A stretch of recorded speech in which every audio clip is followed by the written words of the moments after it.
DETV for another DETV Sports exclusive. The Final Four is set down in New Orleans, and it's looking a little blue. Nick Alessandrini alongside Jason McCall and the coach, Mr. Ambassador himself to the Delaware Bluecoats, Joe Richmond. Guys, before we dive into some of these Elite Eight matchups, recaps, and look ahead to the Final Four, how we doing today? Obviously a windy day here on a Thursday. Coach, how we feeling? Man, I'm feeling great. When I've called and, he says, let's make this happen, is a beautiful thing. And who would have thought that from where we started, these were the teams. I don't know about nobody else, but my bracket is jacked. But I'm waiting to see what we're going to talk about right now. This guy across from me, I don't even want to get started. No. Listen. He asked me. He asked me. So he asked me. Yeah, he asked me. No, he asked me. Right. You know what I mean? So, I'm not your finish. But from the Elite Eight to the Final Four, this is what it's all about. We've seen some great basketball up to now, and I think we're going to see is so much more to come. So I'm looking forward to it. Yeah, I think we could have maybe the best games of the tournament up ahead this weekend. Jason, now over to you. Now, I know Joe and we know you're a little bit excited with everything that's going on in the past week. How you feeling today? That's how I'm feeling right there. For the viewers at home on camera number 2 there, Jason has brought a gift to the table today. We're going to zoom out right here. The North Carolina Final Four hat, your regional champs. I thought that was that new Swiffer they came out with. No. That's a championship hat right there. I thought that was it. We're going to get drafted. Okay. Put the cap there, you guys can put it on. And, maybe when we come back to recap the national championship, maybe he'll have another hat in a week or so. So we'll have to wait and see. But North Carolina regional champs a few weeks ago, if we were to rewind, fellas, Jason made that call here on DETV. He had them beating the Baylor Bears, and he had them made the same statement going to the national championship. And how about that, Joe? Jason was right. North Carolina on their way to the Final Four. We'll dive a little bit into that in a little while, but just initial impressions on Jason's North Carolina pick here today. Well, I mean, listen, you can't go wrong picking North Carolina. You can't go Even wrong as an 8 seed, right, this year? Everybody that's in the top 4 right now that's left, you couldn't go wrong if you picked them. You know what I mean? No one's going to question it. But to pick that North Carolina team, I mean, I think he was being the youngest, the pup in the tournament right now, but he's showing that he's come under some really great coaching. He's shown what kind of player he was. You could see some of it in the players.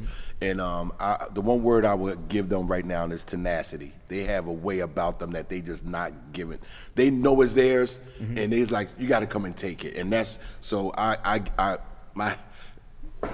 If it was mine, my hat's off. Well, there you have it. Jason, obviously a fantastic pick by you. North Carolina back on their way to the Final Four. We're going to dive more into the Tar Heels here in just a little bit. But, Jason, I'll ask you now. Elite Eight, we'll recap those here shortly. Initial impressions with your Elite Eight results and now with the Final Four being set. And like I said earlier at the top of the broadcast, it's looking pretty blue. A lot of blue bloods making their way to New Orleans. A lot of blue bloods going to the Final Four. I mean, each school, to me, would be considered a blue blood, if you will. I agree. I think we're in for some very, very compelling games, some excellent basketball being played, a lot of great coaching matchups. I mean, it's a great coaching matchup with both games. You have Jay Wright versus Bill Self on one side. Some Hall of Famers. Then you have the first-year coach Hubert Davis versus the legend Coach K. I mean, can't write a better Hollywood script for that, right? cannot write a better script. On the week of the Oscars, no less. Again, but we're going to stick to sports here on DETV. And let's talk about some of these Elite Eight recaps that we had a chance to check out over the weekend. We're going to get started with the Villanova Wildcats and the Houston Cougars, a 2-5 matchup up in that South region. That game in San Antonio, we made picks on that last week. Houston, one of the hottest teams coming into that game. They were playing so well in the tournament, and you could say the same thing about Villanova. And a close game, and defense was kind of the premier thing that we saw in that one. Both teams shooting under 30% from the floor, as we're going to get to the highlights here right now on your screen. Again, Nova and Houston winner going to punch their ticket to the Final Four, getting it started. It's the MVP of the region, Jermaine Samuels, knocking down that 3. And Jason, he was big for the Wildcats so far in this tournament. Yeah, I mean, they've been on riding the coattails of Samuels all the way to the Final Four, obviously. But he's been a great steadying force for that team. He rights the ship. And whatever they need a big bucket, they know who to go to. Yeah, and obviously Nova, with that defense, they shot just 28% from the floor. They held Houston to under that percentage right here. They got up early in this one, Joe, and it kind of felt like it was really never too dangerous for them in that first half, late in the second half, but they played well in this one and just able to keep a significant lead throughout the first half of basketball. Well, one thing you could say, Coach Sampson had his guys ready to play. Yeah, always does. You know, but when you get to this certain level, there's details. And you can see that Villanova stuck to the details. And Houston reverted a little bit to a little more run and gun. Yeah, absolutely. And they kind of got away from what they were, that got them, you know, that steadiness that they had leading up to. I think there was a trust factor missed in the last 4 minutes of that game somewhere. Don't know where to put that blame on for Houston, but I think they lost a little trust factor in what their scheme was and what their system was going in. And Jay Wright, as always, when he sees that little crease, he goes right, and that's all he needed to turn the tide for Villanova. Again, defense name of the game as we go back to the highlights here. Daniels up off the window for 2 there. Nova up by 8, and we'll get to this in a little while. Daniels going to have to be big in the Final Four. Houston again trying to get on a run here late. Floater up, going to get the roll. Houston again was able to hang around throughout this ball game. It's just Villanova. It's the free throw shooting. We talked about it earlier in these prior few weeks. Historically, maybe the best free throw shooting team in college basketball history. 83% this team is shooting for the season from the free throw line. Samuels inside. That shot rejected there. Nova up by 6, a minute to go. And another big storyline here, guys, was Houston in the 3-ball. You see that floater goes inside, but 1 of 20 for Houston from the 3-ball. Kyler Edwards, who has been spectacular all tournament long from beyond the arc, could not hit a shot. And it was tough when you're Houston, you're playing against a tough defensive team like Villanova. If you're not able to knock down the outside shot like Houston has done in games before this one, it's going to be tough to beat them. I mean, it was hard to watch. I'm like, everything they're shooting. It wasn't ugly. I said a lot of defense in that one. The three-point shooting was hard to watch. I mean, I haven't seen a team shoot like that in probably a long time. And, it was just bad. But Jason, that's what I was talking about. Whatever that game plan was, when the shooting wasn't there, I just think there was too many opportunistic time for other guys to just jack shots up that probably weren't in the playbook to jack up any shots. And that's what made the numbers look even worse, because they did not give the extra pass, make the extra cut, to give that guy they just lost some discipline there, and I think that's what turned them right there. Especially the last minutes of the game when they were maybe down like 4 or 5 points. Yeah, they got and instead of driving to the lane and getting a foul, you're shooting threes from like 30 feet out, and you're not getting the rebound. So it kind of, like you said, they didn't stick to their playbook, started playing ISO ball and hero ball. And that's not Houston, and that's what we said. Houston is not a hero ball team. Not up to then. Not a hero ball. Not up until that game, that was not them. Exactly. And again, that came back to hurt them there. But one of the biggest storylines in that Elite Eight matchup between Villanova and Houston was the loss of Justin Moore. Big loss. A huge loss for the Wildcats, again, averaging a little up over 15 points per game, 36% from beyond the arc. Not only that, he'll lock up your best player on the other end as well. So instrumental to this Wildcat team that are the Big East champions. They are a 2 seed in the NCAA tournament. Joe, I'll start with you here. How can they recover? Can they recover with the loss of Justin Moore, a team that already didn't have a lot of depth? Well, you still got Gillespie. I love Caleb Slater. I'm always going to root for Nana. We still got a Delawarean in the tournament. Hoping that he'll get a couple minutes, but I think it's Slater. I think Slater has to step up. The one thing I think we're missing with Justin is the leadership. You knew when something went wrong. Like Jason just alluded to about the ISO ball. Well, Justin was good at that. And it worked for Villanova. And everybody accepted it, that when they needed a basket, he knew exactly within the context of what they were running, he knew when to take his man and make it something that was needed. Not so much hero ball, but it was more, I got confidence, like Jay Wright and him, taking it on the shoulders, to get that when it's needed. And I think it's going to be, and I believe, and I hate to say it, but Gillespie has not been playing well. Yeah, especially when you look at the I don't know it's the injury. I'm glad somebody said it finally. I mean, and don't get me wrong. Again, if you know No, Colin I don't know Gillespie, Big East Player of the Year, he can run the show, which he has been doing. But he the has shooting hasn't been there, and but he does obviously have the a scoring. bum knee. Exactly right. And I mean, he got rolled on a little bit in the game before. I Yeah. think they ran it back Late of in it, the game. and they're not really saying much about it. But I really think that knee is a problem. That's why he's shooting, because the first thing to go is your legs, and I think that's why his shooting is not what it's been since then. And obviously, that first step also not being able to beat the defenders off the dribble initially, like he has, And not keep in his the man in past. front of him either. Yeah, and Defensively. you can attest that. Obviously, that's what would Yes. happen if you were to have a little lack in that knee. So Gillespie, hopefully they're going to need him to step up as well. You mentioned Braden Slater. He had a nice stretch in the regular season where he was up over double digits for about 7 games in a row there. There were a couple games in this NCAA tournament where he hasn't scored at all. Yes. So he's going to have to step up. They're Yes. going to need him to now. And we talked about the depth. Daniels was the only guy they brought off the bench against Houston. They played 6 guys.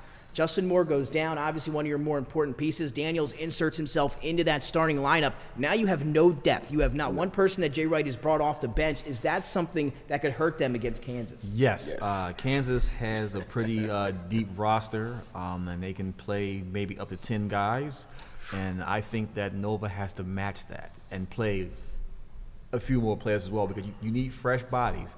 If anything, maybe get a few extra fouls to slow down their star players, but you can't just play 6 people and expect to win And the play game. them early. Early. I think play them early. Boom, boom, boom, situational basketball, like Jace just said, and I think that's what's going to be a key. Yeah, Antoine, he might have to get some minutes now off the bench for Villanova. The freshman Longino's out with an injury. So it's going to be interesting to see how the Wildcats recover there. Again, Justin Moore, words might not describe how instrumental he's been to Villanova. We're going to see how they do without him. But if there is a team that can recover with the type of style and the type of fundamentals that they play with, you might argue that Villanova would be the best team capable of recovering after losing a star player. So we'll see how they do. Obviously, though, they're in New Orleans set for the Final Four. Let's head now down to Kansas and Miami, guys. Miami, a 10 seed, find their way to the Elite Eight, one of the oldest teams in the field coming into that game against Kansas. Kansas, your Big 12 champions. What a stretch it was for them. They've won 9 games in a row. They were playing really well during that Big 12 run. Remy Martin, who has been kind of off the mark for them all season long, is finally starting to put it together, having a phenomenal run. He was the MVP of the Midwest region, and he's their 6th man. He came off and did it off the bench for Kansas. Bill Self was talking about how important he's been, obviously the transfer from Arizona State, but Kansas looking good against Miami, at least in the second half. We'll start with the highlights right now in the first. And it was Miami early in this one, Jason, and a lot of it had to do with Cameron McGusty. There's Isaiah Wong on the step-back 3, giving the Hurricanes the early lead, but it was all McGusty in the first half, though, for Miami. Yeah, McGusty had it going early, and he's been scoring for them like that all year, like 4th leading scorer in the ACC, first team all ACC. He's been carrying them pretty much the whole season with his scoring, especially in the tournament. So early and often in the first half, but once Kansas got going, they got going, and it changed the tide of the game. Yeah, again, Miami, though, hanging around there in the first half. They led 35-29 at the break, and a lot of things were going Miami's way as the 10 seed. People were thinking, man, Kansas hasn't been playing that well. Well, the tables, they turned in that second half, a 10-0 run to get things started, Joe. They never looked back. 45-17, they outscored the Hurricanes in the second half. I mean, it was 45-17, all with a 10-0 run to get things started. You don't find big runs like that, especially in the Elite Eight, but Kansas maybe with their best stretch of basketball so far in the tournament there. Well, I think Mr. Jason did pick Miami in one of these, didn't you? I think I might have as well. I think I may have picked that. Because you was like the U. So yeah. I remember the U. I picked him in this game. That was an Iowa State game, not this game. That was this game. But I know game. you had some trust in them. Yeah. But it was well put, but not here. Not there. Yeah. Not there. Yeah, and Kansas just, when you start talking about when you talk about being physical, the physicality, it just showed up. And the one thing I look at, I do open gym on Mondays and Wednesdays, and last night I had open gym, and the score was 12-5, and I looked at the one team, I said, oh, y'all done gave up. You can see body language. Yeah, absolutely. And I looked at body language from Miami, and you can see at certain points in times, they just look like, what are we going to do? Because it just started getting so physical, and they had nothing else. And we talked about that earlier. A lot of teams, you can get up and down the court. But when you get to this level, you gotta stay disciplined and run your sets. You have to. And once Kansas started running, Miami just started, we're going to match them basket for basket. And that's a recipe for disaster right there. And again, what a game it was. Can't trade twos for threes. And Braun, a good game for him. David McCormick, the big fella, was a presence down low. He had a fantastic game, maybe the best of the tournament. He had 15. And then Ochai Agbaji, who's somebody you talked about, that was your bold prediction. He was going to give him 30. Well, he was close. He gave him 18, maybe his best game of the tournament as well. One of the remaining Naismith finalists in the Final Four, the lone remaining Naismith finalist in Agbaji. What did you see from him? I saw the game I needed to see from him. I saw the complete game that his team needed from him. Remy Martin can only do but so much. McCormick can only do but so much. Agbaji, if you're in the, like you said, he's a Wooden Award finalist, Naismith Award finalist. Yep. He's proven it, and he proved it in that game, and he'll probably prove it again in the Final Four. Yeah, he knocked down some big shots for the Jayhawks there. He finished with 18 points in the win, also out-rebounding Miami 25-11 in that second half. McCormick, a big part of that. It's going to be tough to beat a team. That's what I'm talking about, that physicality. Yep, and it showed. And when you and at the end of the day, like Jason said, when you have all those accolades, those type of guys have to show up. You know, at the end of the day, talent just wins out, and Kansas had more talent. Yes, they did in that Elite Eight matchup. So Kansas and Villanova, we're going to dive into that matchup a little bit more as we progress here in the show. But let's take a look now over at that East region, right up the road at the Wells Fargo Center. It was University of North Carolina, the Tar Heels, taking on the Cinderella story, Shaheen Holloway, and the St. Peter's Peacocks. Yes. So again, the Peacocks seem to be defying the odds every game leading up to this point. Every game. But North Carolina, again, since March, one of the highest powered offenses in the country, #1 in certain stat metrics. They have been one of the hottest teams in the tournament. Jason, you've obviously said that a few times here on the show. They can beat you from all different ways, especially offensively. Baycott underneath. And they played a complete game once again against St. Peter's, and it kind of looked like this one. Jason, I'll start with you here. North Carolina had this one from the tip. Yeah, they had it from the tip. The game started off a little bit slow, though, honestly, with both teams. But once Carolina got going, it showed. But in the first half, St. Peter's couldn't buy a bucket. No, they could not. Missed layup after layup, open shots. They were playing tight. But they did go on a mini run later on in the game. But of course, a little bit later. But they came out too tight, and it cost them. And that's something we hadn't seen out of St. Peter's in any of the – they didn't come out tight for one of those games that they won in those upsets. Something about North Carolina maybe in that Elite Eight kind of maybe starstruck them a little bit because, as Jason said, they came out real slow in that one, Joe. Well, I don't care if they came out slow or if they came out whenever. It don't make no difference. I mean, shout out to Coach. Yo, great job. Absolutely. St. Peter's can't take nothing away from him. But I think Davis showed that he's been coached by some of the best. He's played with some of the best. And just like Holloway said, they're not scared of nobody. There's nothing that they can show them that he ain't already seen. I think Davis is thinking the same thing. We ain't scared of nobody. There's nothing that anybody can send out here and show us what we ain't already seen too. So here you had those two alpha males going at it. But I'm going to say this, and the one player, and I know he like Baycott and all those in love, but I think Manick, and I say Brady Manick. Yeah, to me, he's the X factor. I'll agree. I'll agree because he has an inside-outside game. And he brings it. He knows the game. It is. X Factor, Brady Manick. Right here on the sheet, you got it right there. I'm serious. He knows the game. He knows when he's needed. He knows how to bring it. And I think the players feed off of that because his energy, when he goes, their energy level goes. Yes. He is the heart and soul of that team. And you can see it all season long with the Oklahoma transfer and in big moments. And St. Peter's had no one to match that. And just him. Nobody to match that energy right there. And the perfect example of how important Manick is would be against that Baylor team. They're up by 20, 25 points. He gets ejected with that elbow. We're going to overtime. 33-18 run. Jason knows it right off the bat. So that just shows you how important Brady Manick is to the North Carolina team as we back to the highlights here. 59-38, Caleb Love in transition. Again, this one was all North Carolina. You take a look now at the box score. Jason, North Carolina just 41% shooting from the floor. That includes 27% from three, 62% from the free throw line. So not exactly a great shooting night totally for UNC, and maybe that's because they led by 20 throughout, but also able to out-rebound St. Peter's 49-33. It was too much Baycott, too much, man. Like, I think, what, Baycott, how many ran it? Like 23? 20 and 22. 20 and 22, right? 2020 game. Yep, 2020 game, yep. In the tournament. Yep, in the tournament. Yes. I mean, 2020 is 2020. That's amazing. I mean, and that was the key to the game. His rebounding, his defense, and he hit his free throws this game.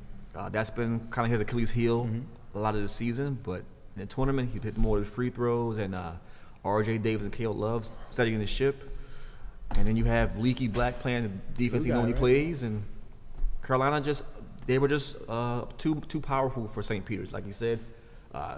Coach Holloway, great season, great job, great securing the bag. I was going saying, back we home, mentioned last week in Seton Hall. So we'll say that on the show now. Again, if you haven't heard yet, Holloway will be taking the head coaching job at his alma mater, Seton Hall. So a nice step for him as he had the press conference today, right, Jason? Yeah, he had the press conference today. It was a classy move where he made sure that his St. Peter's team got a standing ovation at the press conference before this guy started. So classy move by a classy individual.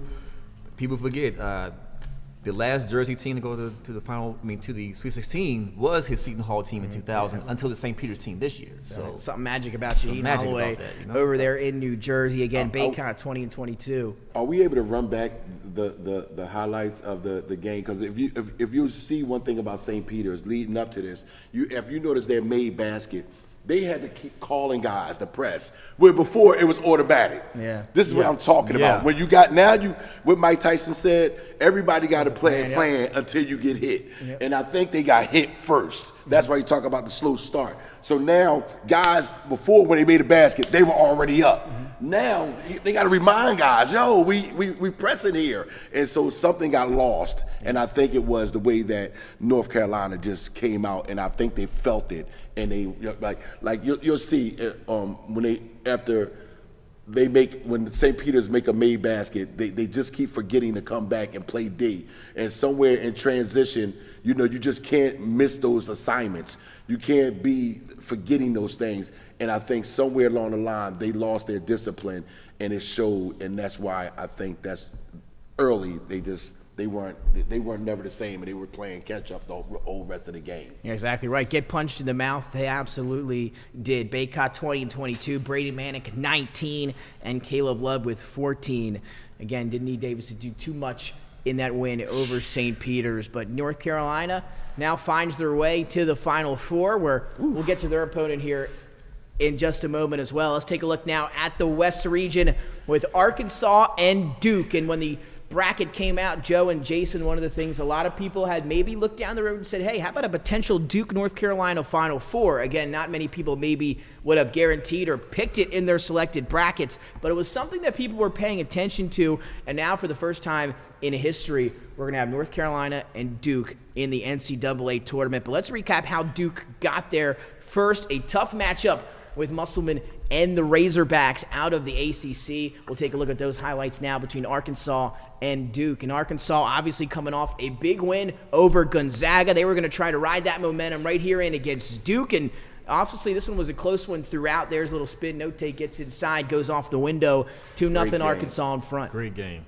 It was a great game. And right here able to get in. Jeremy Roach with the Euro step up and in for him as well. Back and forth these two teams went. Joe, what was kind of the difference to you in this one? Griffin elevates, able to knock down the mid-range right inside the free throw line. Well, I'm gonna be nice and I'm gonna act like I'm saying something amazing because I had Gonzaga. I ain't gonna I ain't gonna sit up there and act like I didn't have them. I had Gonzaga, but Arkansas sold me something. And the one thing I loved about them is they just kept coming. And one thing about, if anybody knows, when you play Duke, you show any sign of weakness, it's over. It's a wrap. And Arkansas never did that. So I'm excited for them. And Coach Musselman, he's no stranger to these types of games and situations. He's not overwhelmed by the moment. And I think he had his players well prepared. It's just that Duke just had the better players. Like you said earlier, talent often wins out. Yes. And in this game, I can honestly say that's all it was because effort was even. Yes.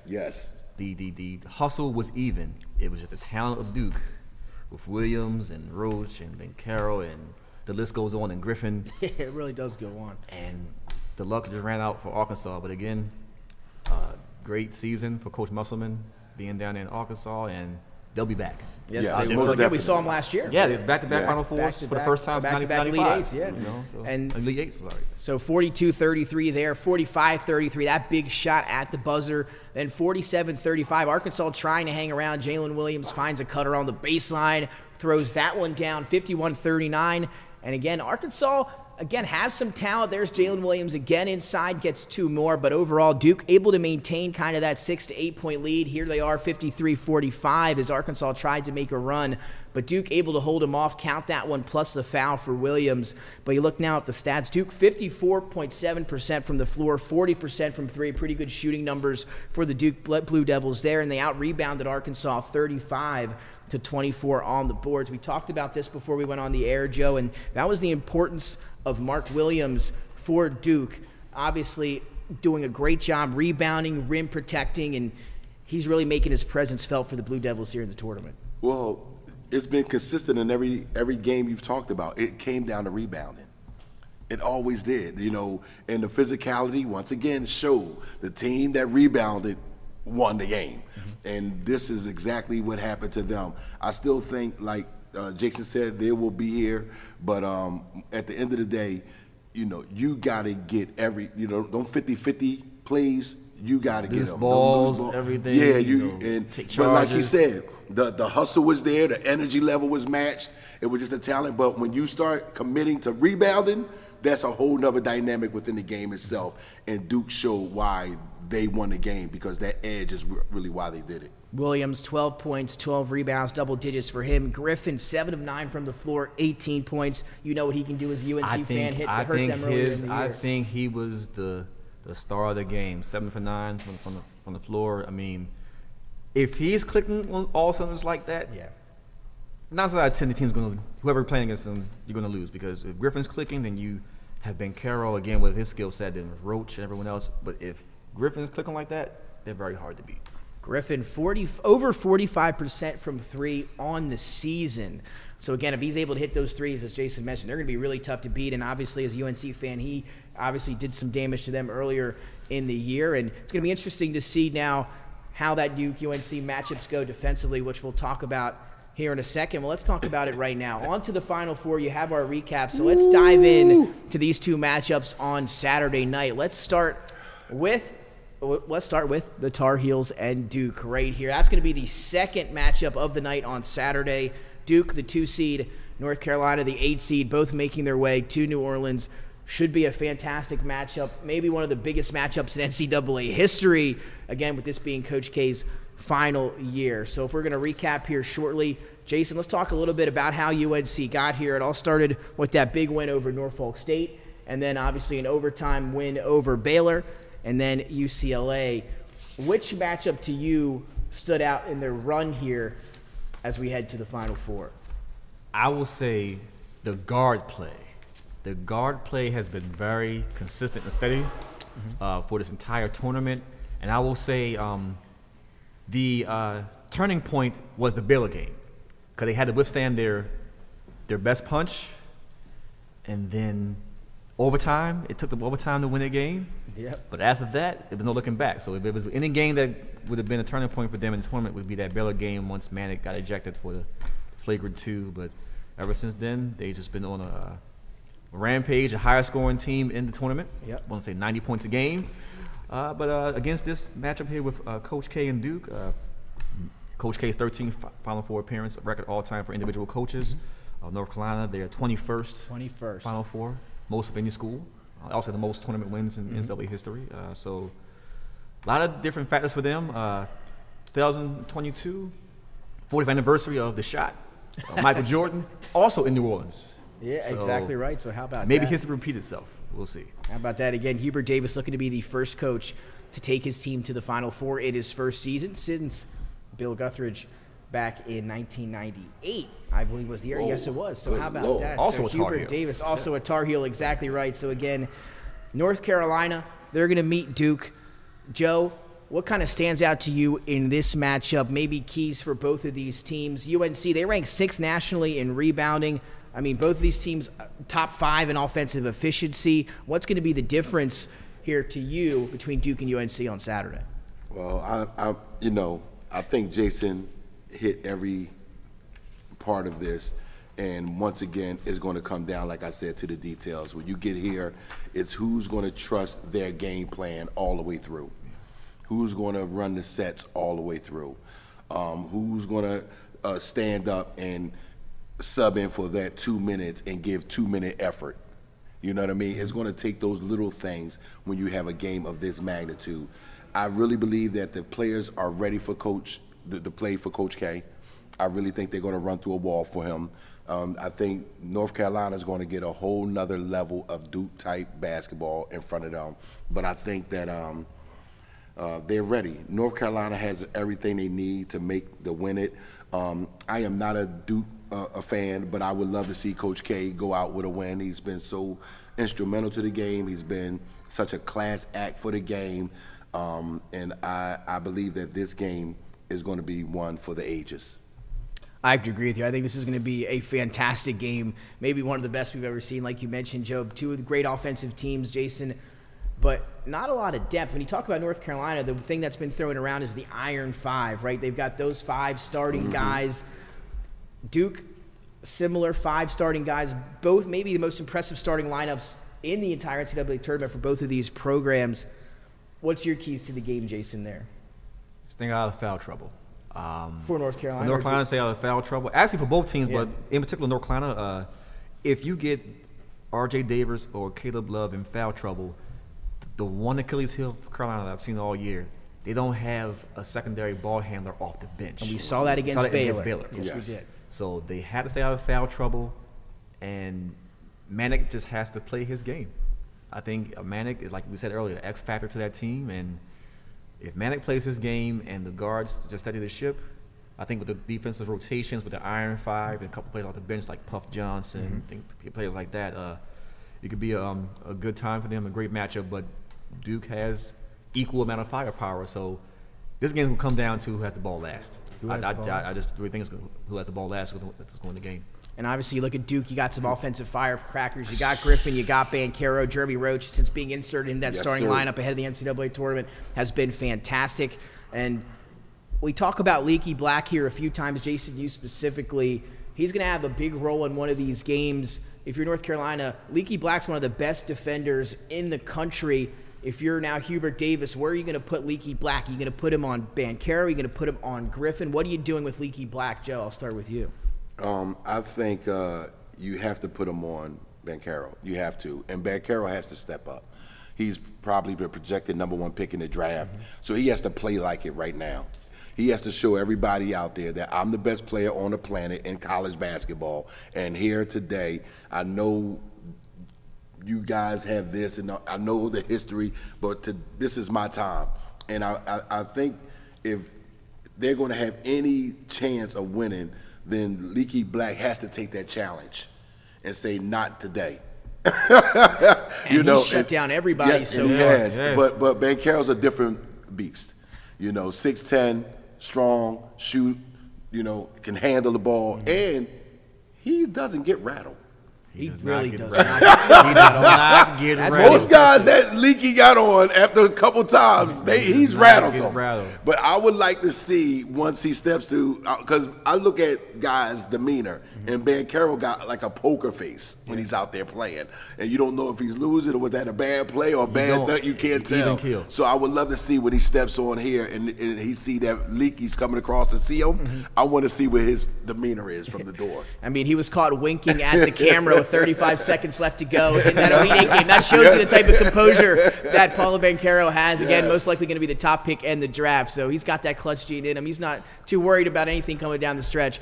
But Jason, as Joe mentioned, that's going to be his toughest assignment offensively if, in fact, he is on Paulo Banchero. And in the past, we've seen him on A.J. Griffin, who's also an electric scorer. What would you do if you're Hubert Davis? I would rotate Leaky Black, Baycoat, and Puff Johnson off the bench to get a couple fouls in, maybe Puff score 5 to 6 points to kind of spell Baycoat or Black while they're on the bench. But you have to defend him by committee. You can't just put him with one player on him.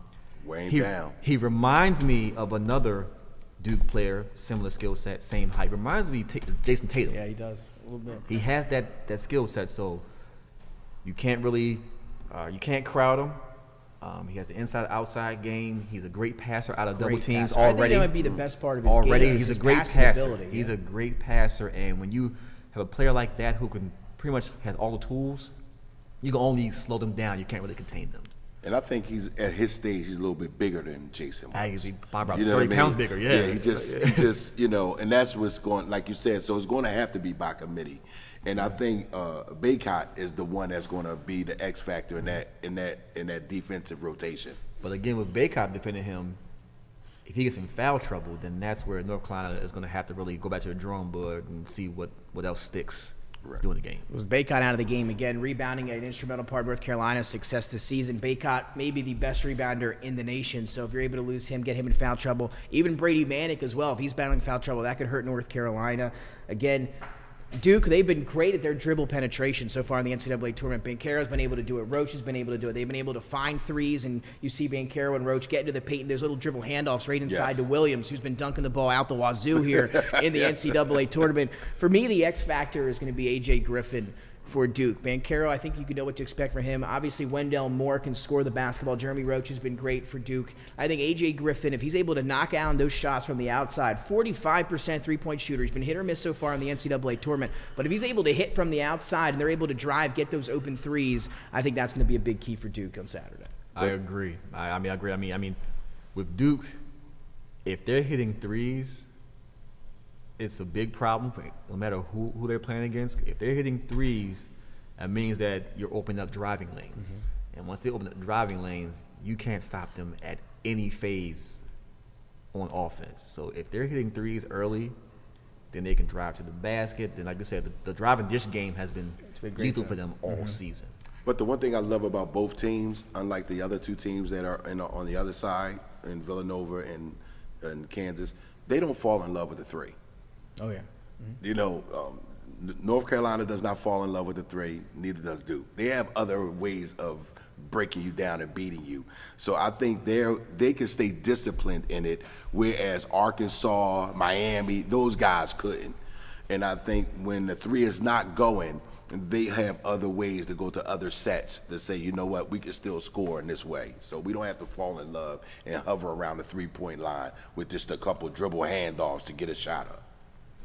Again, two of the best offensive teams in the country. Could be a shootout on Saturday night between Duke and UNC. That's going to be a great one for the ages. But the one tipping off just shortly before that one is going to be Villanova and Kansas. The last time these two teams met was back in 2016 when Villanova got the win over Kansas in blowout fashion. They went on to win the national championship back in 2016.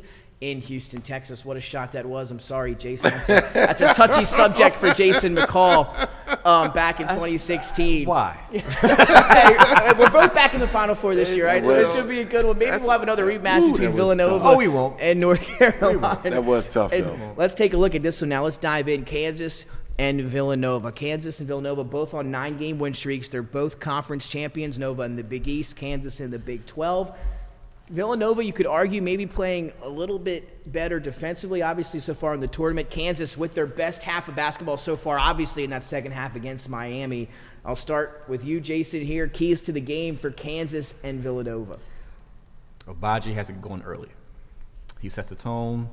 They feed off his energy.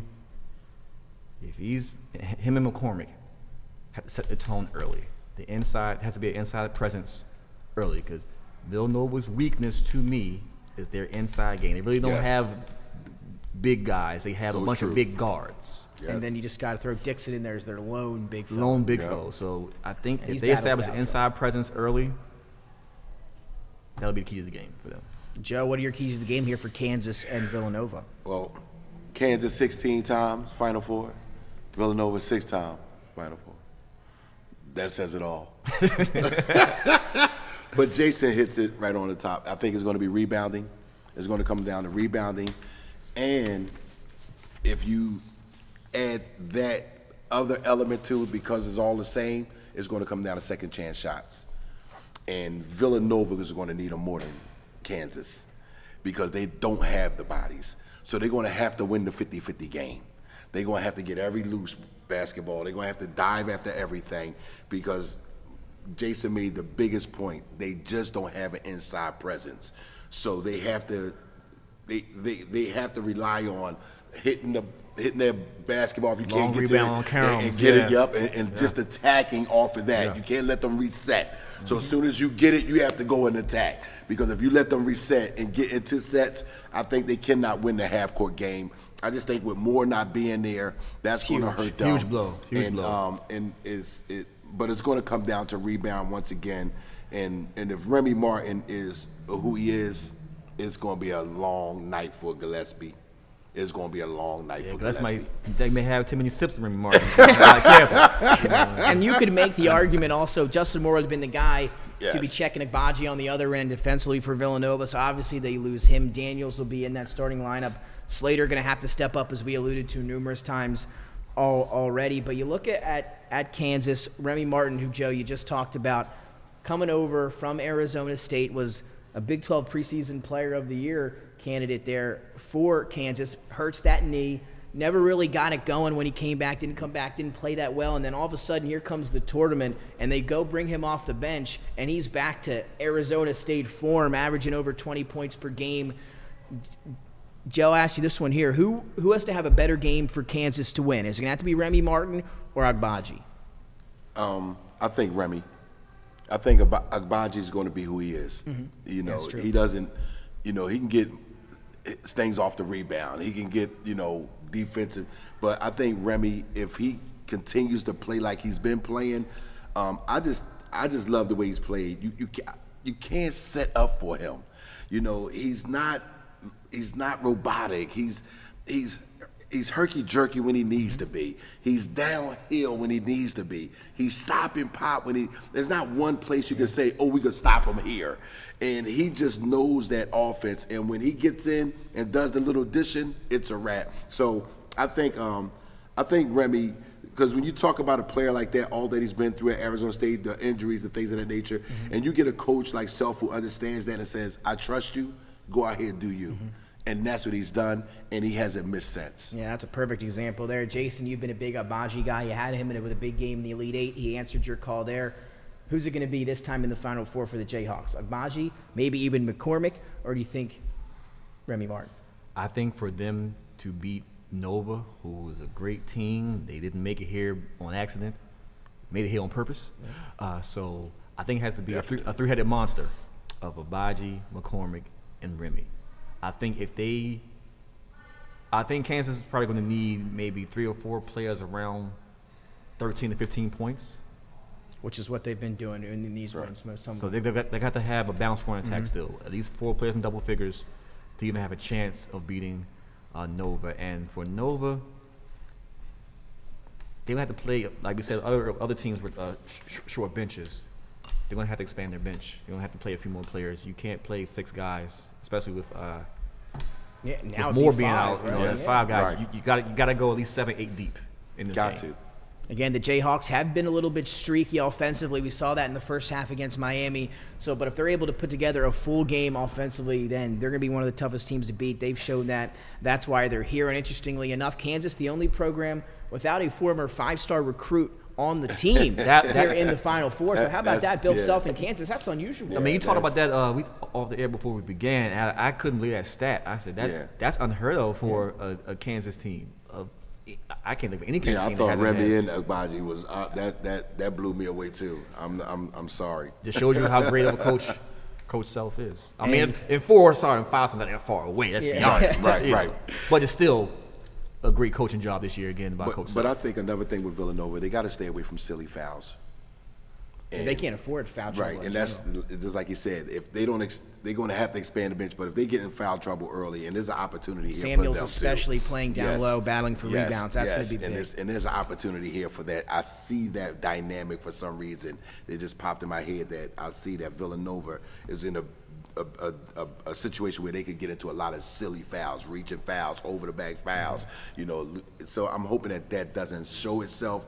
But if it does, I think that's going to be something else that need to be watched. Again, both of these teams, Villanova and Kansas, one of the 2 oldest teams in the Final Four, no less, but in the tournament overall. Some guys have been there for 5 years plus on both sides for Kansas and Villanova. So the long journeys for both of those rosters, but here they are in the Final Four. So very fitting there. It's, again, all blue blood territory here in the Final Four, as I do consider Villanova blue blood. Villanova, Kansas, thank you. See, again, that's a discussion for another day. Joe, I would assume you're on our side on that one as well with Villanova as a blue blood? Yes, I mean, but when you talk about blue blood, we talk about the blue coats. By the way, blue coats, they got a game tomorrow night, don't they, Yeah, we can throw in another blue blood, the Delaware Blue Coats. Yo, it's Mental Health Awareness tomorrow night at George Chase Fieldhouse, 7 o'clock game.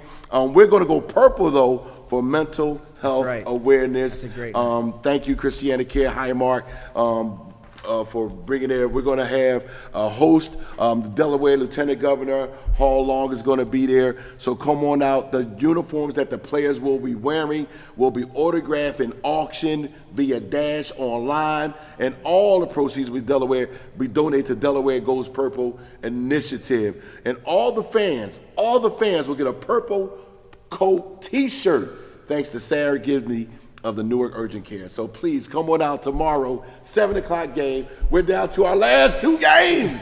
How about Friday and Saturday. Saturday we're playing the Wisconsin Herd, the Milwaukee Bucks G League affiliate. So come on out this Friday, this Saturday, 7 o'clock games as we make our playoff push. We secure the playoffs for your Delaware Blue Coats, and those blue bloods have nothing on my blue coats, but we're going to be rooting for them just like we're rooting for the Blue Coats. That's absolutely right. We're excited. It's playoff time right around the corner for the Delaware Blue Coats. You can catch them right here on DETV. But guys, it's that time of the show now where we're going to dive into our Final Four picks. It's that time. We're going to take a look now. We'll get your picks and your reasoning as to why you picked your winner. Let's start with that first matchup. Villanova without Justin Moore. They're going to be going against the top seed in the Midwest, the Kansas Jayhawks, led by Bill Self. Again, last time these two teams met, and it really mattered back in 2016. Jay Wright and Villanova blowout win over Kansas, but again, different rosters, different times. How's this one going to go down, Joe? Start with you, Villanova and Kansas. You're picking why? Well, shout out to my man Dan, former trainer for the Blue Coats, now trainer for the Villanova Wildcats. There you go. But hey Dan, sorry. Jay Wright is my guy. I love the staff over there. I love the players. I would have loved to see it happen, but I believe Justin Moore is that big of an impact. Yeah. And when you're going up against a team as disciplined, like I said, Kansas 16 times is no. Like Jason said, is not by accident. Just like he said, Villanova being there is no accident that Kansas has played the way they played coming through the Midwest where they're at right here. And I'm going to go with Kansas. Jason, over to you now. Kansas and Villanova, winner, going to punch their ticket to the NCAA championship. Who do you got there in the first matchup in New Orleans? 3 words. Rock chalk. Jayhawk. I think with Villanova losing more, that's the key. It's the X factor. It's elephant in the room. Mm-hmm. You can't hide that. It's a glaring omission from their lineup. I expect Samuels to have a big game. I expect Gillespie to also have a pretty decent game for sure. But like I've been saying all segment long, what is Slater going to give in this game? So if he gives anything reminiscent of a decent game, they have a chance, but I still think Kansas is going to win and secure a spot in the championship game. This camera on me right here. Uh-oh. I'm going with the Villanova Wildcats. Without Justin Moore, I know we talked about it, and like you both, I agree. I think he's the most instrumental. I think he's the most instrumental player. I was about to walk off for Villanova. But as we talked about earlier in the broadcast, if there's one team that can be built for losing a star player and can continue to play on, it's the Villanova Wildcats and Jay Wright. They're going to want to play their pace against Kansas, slow things down like we saw against Houston, who likes to run and gun. They got out of their game. Villanova was able to take advantage. With that defense they've got, they can shut down or at least slow down Agbaji and Remy Martin, who struggled a little bit in that game against Miami. If they're able to slow them down, play their pace, Gillespie hits some threes. Daniels could have a big game, and like you said, if Slater can get closer, maybe into double-digit scoring like he did for a part of that Big East season this year, I think they could do it. And I'm going to go down, with all those things to happen in this game, I think Villanova gets the upset. You're going to go down with your team, too. I don't see them beating Kansas. Jay, it must be the shoes. They can't see it, but it must be the shoes. It's got to be the shoes. It got to be the shoes. It's got to be the shoes. We'll get a picture of them shoes later. Y'all know what I'm talking about. It's got to be the shoes. We'll be back here, I'm sure, for our national championship preview, and we'll be talking about the Cats then, too. So we'll just have to wait and see. But I'm going Villanova. Both of these guys are going with Kansas. Again, Kansas slight favorite there if you were to look at it that way. Now let's head over to Duke and North Carolina. Maybe the biggest game of the tournament, biggest game of the season, biggest game in NCAA history. Potential Coach K's last dance, if you will. He's in the Final Four in New Orleans with Duke, taking on first-year man Hubert Davis and North Carolina. Again, we mentioned it a few times. Both of these teams near the top in terms of offensive efficiency. Could be a shootout on the back end of that doubleheader on Saturday night. Jason, I'm going to start with you, kind of because I kind of know where you're going. Duke and North Carolina, your winner and why? Love Coach K. Good preface. Love everything he's done for the game of basketball.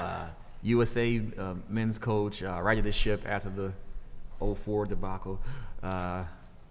He's coached a lot of great talent at Duke over the years. 50-47 all-time versus the Tar Heels. A lot of stats before this answer. But I say all that to say this. Yeah. Where's my camera? Where's the music? No. Where's my camera? I say all that to say this. He's going to put it on. 40 years, 82, with Mike Jordan hitting the shot. 2022, another Tar Heel team cuts down the net on Bourbon Street. Tar Heels, nothing else.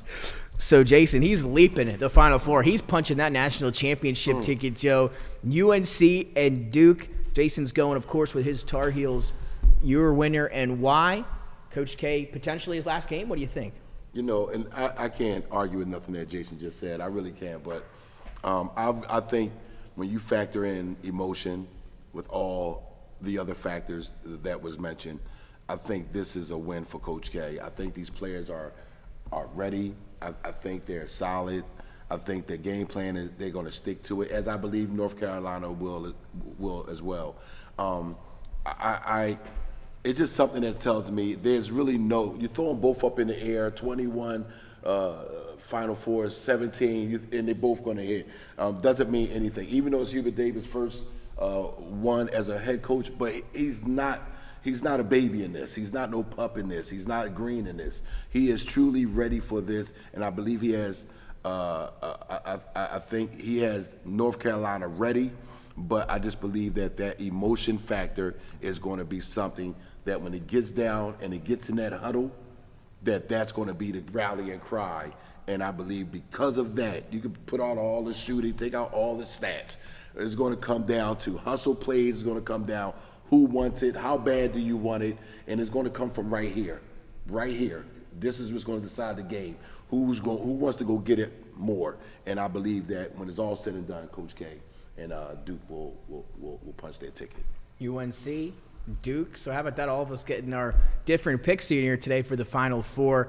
Again, Duke and North Carolina, again, one of the best games I think we're going to see all year. I think we remember the build-up for that last home game for Coach K at Cameron Indoor. It was a week of press. It was a week of, photos and videos, and they kind of built it up like a Final Four, if you will, in that way.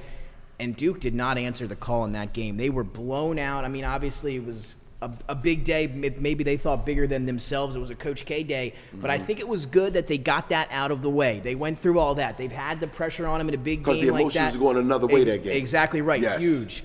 So now that they've got that out of the way, I think that was a big part in getting them ready for this one. And I'm going to roll with the Duke Blue Devils. Of course again. you are. I'm sorry, Jason. I'm going with the Duke Blue Devils. But like I said, I think that last home game for them, I think that was a good, intro. Get that out of the way. They couldn't play any worse than they played in that game. Yes, they had to deal with all that. Now they're here in New Orleans. It's not going to be as big of a deal because they've been through that pressure. I think it's even bigger earlier. of a deal. Well, I think you could be right. I think in totality, I think it is. Yeah. But I think the fact that they've been through similar steps or similar pressure, I think, and obviously this could be new, but I think it helps them out there. I think because this could be the absolute final game. Like they knew that game at Cameron Indoor, they still have more games to play. But I think by this being the absolute possible chance of a final game, I don't know if they're going to be able to handle the pressure. And it's not just being a homer or things like that. I just think that I'm not really sure if the pressure will burst their pipes or not, so to speak. But it's going to be a great game. Like I said, I think whoever has the ball last will win. Of course, I'm hoping that the Tar Heels win. But honestly, I can speak for all of the fans as far as Duke and North Carolina. This isn't really a game that we want to see. Because you're going to be on the edge of your seat the whole game, nail biting, walking around, pacing, closing your eyes, and people hitting trying to shoot free throws. So it means that much more, right? It means, yeah. This is a game where I've talked to a few friends throughout the week. They're like, man, I'm gonna watch it, but I'm gonna keep quiet. I'm not talking any trash. I'm gonna keep quiet. Right. Yep. So it's one of those things where, for the state of North Carolina, this is probably the biggest game that they've ever, watched between two of their college teams. So I think it's going to be 8 points or less. Yeah, I'm with you. I think it's going to be an 8 points or less game. I really do.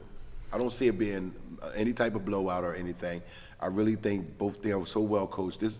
I'm looking forward to it. Right, it's gonna be a great one. And the interesting also part here on DETV is we all have different national championship matchups. So somebody on our championship preview show is gonna be right, and the other two of us are gonna be wrong. So it's gonna be interesting to see who's I've been right so far. Make it to the national championship. So it's gonna be interesting again. Trust me. Villanova and Kansas, UNC and Duke.